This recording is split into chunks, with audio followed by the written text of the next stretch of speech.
Добрый вечер. 24 февраля, 728-й день аннексии Крыма. Время новостей на АТР. Начальником патрульной полиции в Виннице стал крымский татарин. Редван Усеинов в 2013 году окончил географический факультет Таврического национального университета имени Вернадского. В 2014 он поступил на заочное отделение Частной академии адвокатуры Украины по специальности правоведения. Сначала руководил ротой патрульной полиции Киева. Новый глава винницкой полиции очень молод. Скоро ему исполнится 25 лет. Я раньше руководил 50-60 человек было, то сейчас 320. Вот. Чувствуется в этом ответственность, что я должен не подвести население города Винницы и тех ребят, с которыми я служу, плечо в плечо. Новой полиции достаточно хорошо, я считаю, что даже отлично воспринимают. Я очень рад, что нас толерантно и гостеприимно тут приняли. Хотел себя попробовать в полиции. Что меня сподвигло на это? Слышал, что про реформу после оккупации. Хотел, чтобы Украина была центровым государством. И хотел себя почувствовать в роли реформатора. Сына Мустафы Джемилева Хайсера должны освободить в ноябре этого года. Летчицу Надежду Савченко еще раньше. Когда освободят других граждан Украины, которых судят в России, пока неизвестно. Об этом заявил в эфире общественного радио адвокат Николай Полозов. Он считает, что возможен обмен всех россиян на всех украинцев. Однако это очень длительный процесс, и говорить об этом рано. Не могу сказать за других украинских политзаключенных в России. Вот. Что касается Надежды Савченко, то шансы на скорейшее возвращение на родину у нее наивысшие. Безусловно, гарантий никто не дает. Скажем так, у Надежды Савченко, в отличие от других украинских политзаключенных, будь то Сенцов или Кольченко, или Литвинов, или Карпюк, все-таки есть политический статус, который дает ей некую фору. Прежде всего, она является народным депутатом Верховной Рады Украины. И второе, она обладает международным иммунитетом как делегат Парламентской ассамблеи Совета Европы. На этой неделе, послезавтра, состоится суд по моему ходатайству об условно-досрочном освобождении Хайсера.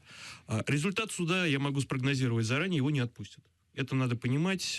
Для российской власти он прежде всего заложник. Они хотели его сделать вечным заложником, дав ему пожизненное лишение свободы, чтобы выкручивать руки его отцу, соответственно, оказывать давление на весь крымско-татарский народ, чтобы они в Крыму вели себя тише воды, ниже травы.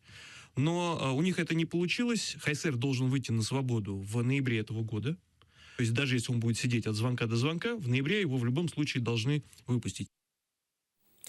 Проблемы крымских татар от Советского Союза до наших дней. Об истории коренного народа Крыма говорили в Киеве в одном из магазинов «Книгарні». Послушать пришло немало желающих. В зале не было свободных мест. Детали в сюжеті. Кримська тема на слуху, але я думаю, що говорити потрібно ще і ще.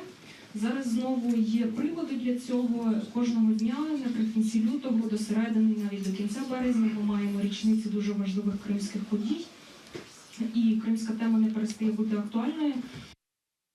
Крымские татары подвергались репрессиям и гонениям еще во время первого захвата Крыма России в 1783 году. Однако апогеем произвола чужой власти на полуострове стала депортация 1944-го. Крымский историк Гульнара Бекирова в своем выступлении сосредоточилась на проблемах крымских татар во времена Советского Союза.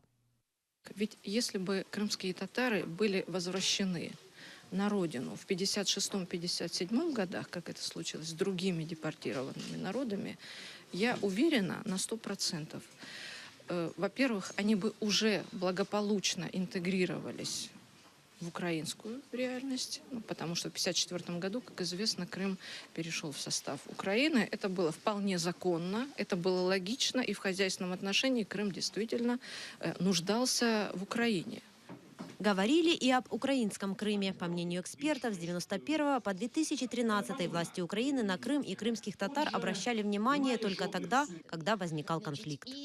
Увага центральної влади на те, що відбувається в Криму, в тому числі і в контексті міжнаціональних стосунків, відбувалась виключно після певного роду загострень. Завжди Україна і різного роду українські політики, як правило, віддавали на відкуп більшості. Більшість – це російськомовні, російськокультурні, власне, просто етнічні росіяни. Эксперт Наталья Белицер анализировала настоящее. По ее мнению, попытки запретить деятельность Меджлиса на полуострове – это усиление давления на мусульман Крыма. Це зайвий виток конфронтації Росії з усім цивілізованим світом. Фактичних механізмів заборонити Меджліс не існує, бо він офіційно не зареєстрований. В нього не можна, як у АТР, відібрати ліцензію, не можна скасувати якийсь документ. І тому, значить, це якась така, не зовсім юридична, чиста акція. Послушать собралось немало киевлян и вынужденных переселенцев. Семья Швец пришла целой семьей. Переехали в столицу после аннексии. Говорят, хотят больше узнать об истории крымских татар. С татарами связаны, потому что учились с ними, жили с ними, дружили с самого детства, да, в одном поселке, соседи. И у нас был такой момент, точнее в детстве, случился пожар. Мой старший брат поджег поселок и спасали татары. То есть наши все поубегали, по домам попрятались. Да, а старший брат там с двоюродной сестрой в огне были. Вот. И только татары тушили. Организаторы признаются, такого количества людей не ожидали и обещают, это не последнее мероприятие, посвященное крымским татарам. Наталья Калинка, Эльдар Исматов, Заман, АТР. Каждая третья проба морской воды на курортах Крыма показывает повышение бактериологических норм вдвое. Причина – недостаточной работы по водоотведению, говорит председатель потребительского надзора Российской администрации Крыма Наталья Пеньковская. Все средства крымского бюджета были брошены на то, чтобы обеспечить полуостров водой. Денег на очистку не выделяли. Очистные сооружения построены во времена СССР. Старые коммуникации не обеспечивают необходимый уровень очистки, поэтому в прошлом году в Крыму были закрыты 18 пляжей.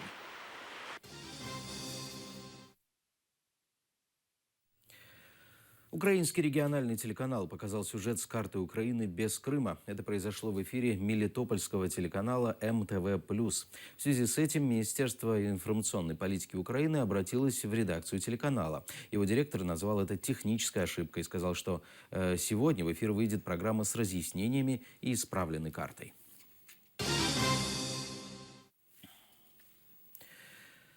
Россия наращивает вооружение в аннексированном Крыму. В этом году Черноморский флот пополнится 2 сторожевыми кораблями и 2 подводными лодками. Как сообщил командующий оккупационным флотом Александр Витко, пока достраиваются корабли, часть экипажей проходит обучение. По его словам, в следующем году флот может усилиться еще большим количеством судов. В Крым в ближайшее время может приехать президент России Владимир Путин. Там он примет участие в военных учениях «Кавказ-2016». Как сообщили в службе безопасности Украины, на учениях может присутствовать и министр обороны России Сергей Шойгу. Также, по данным СБУ, с 25 февраля на оккупированных территориях в Донецкой и Луганской областях будет работать военная комиссия Вооруженных сил России.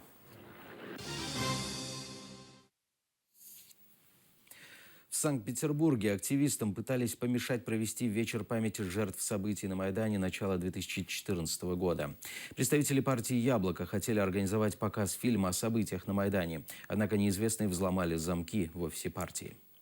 Планировалось мероприятие к печальной дате расстрела людей на Майдане, 2 года прошло. Планировался кинопоказ фильма «Зима в огне». Фильм «Зима в огне», соответственно, посвященный событиям на Майдане, в хронологической последовательности. Устраивалось, соответственно, молодежное «Яблоко» петербургское. Собирались, все неравнодушные люди. В офисе «Яблоко», но, к сожалению, он был сорван, кинопоказ. То есть мы не смогли попасть в офис, что-то произошло с дверным замком. Это просто в замке какая-то красная жидкость, как мы, по крайней мере, поняли. Ни в тот, ни в другой двор, два входа просто в офисе есть, ни в тот, ни в другой мы попасть не смогли. Приглашение на мероприятие не было закрытым, мы размещали в различных группах в социальных сетях, не было никакой фильтрации, то есть прийти мог кто угодно, поэтому... И мы, собственно, наши двери были открыты, и кто-то их закрыл. Мы возложили венки консульства Украины, зажгли свечи, провели минуту молчания, потому что эта дата для всех нас памятная, потому что украинцы 2 года назад показали, на что люди готовы ради свободы. Нас этот пример вдохновил, не оставил равнодушными. И мы разделяем горе украинцев и по всем последующим событиям также всегда проводим акции солидарности с народом Украины. В Киеве открывается новое культурное пространство «Аутономус». Презентация состоится 27 февраля на базе госпредприятия «Крымский дом». По замыслу организаторов, пространство станет центром культурной жизни Крыма на неоккупированной территории. В центре на презентации будут демонстрироваться картины, фотографии, крымско-татарские народные инструменты, костюмы, мультимедийная локация «Черное море» и инсталляция «За решеткой». Также на открытии гостей обещают угостить кофе и сладостями.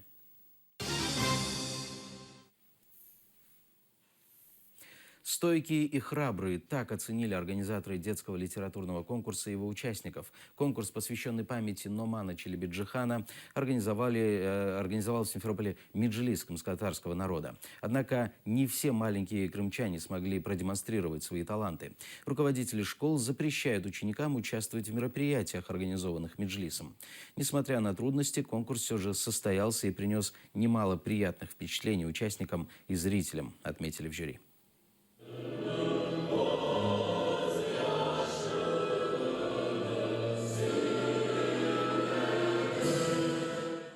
На конкурс, организованный Меджлисом, съехались ученики практически со всех уголков Крыма. Мероприятие посвятили Дню родного языка и памяти Номана Челебиджихана. Конкурс прошел по 2 номинациям – выразительное чтение стихотворений и презентация. Ant edip siz çağırdınız kok bayraklı hurulday. Ama kokunu yaraştırmay, yıldızlarsız. Участников оценивали литературоведы, журналисты и учителя. Хотелось, чтобы и в следующем году прошел такой конкурс. Пусть больше наших детей участвуют в таких конкурсах и с большой гордостью живут на родине. Перед гостями выступали победители конкурса «Татлы Сес» и солисты ансамбля «Йылдызлар».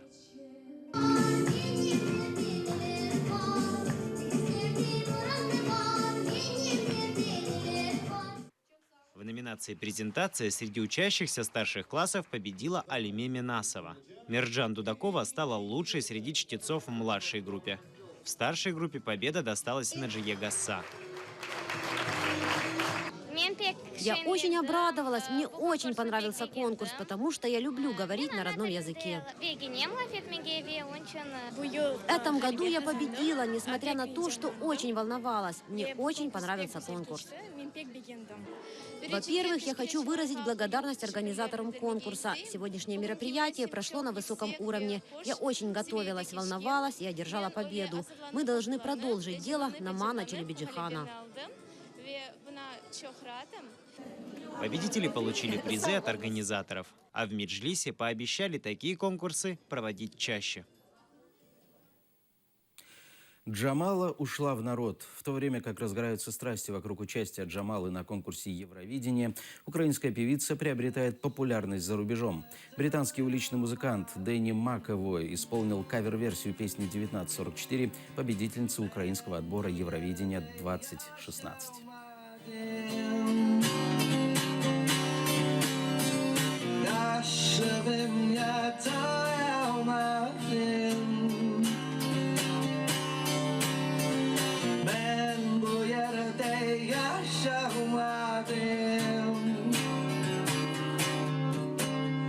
Could build a future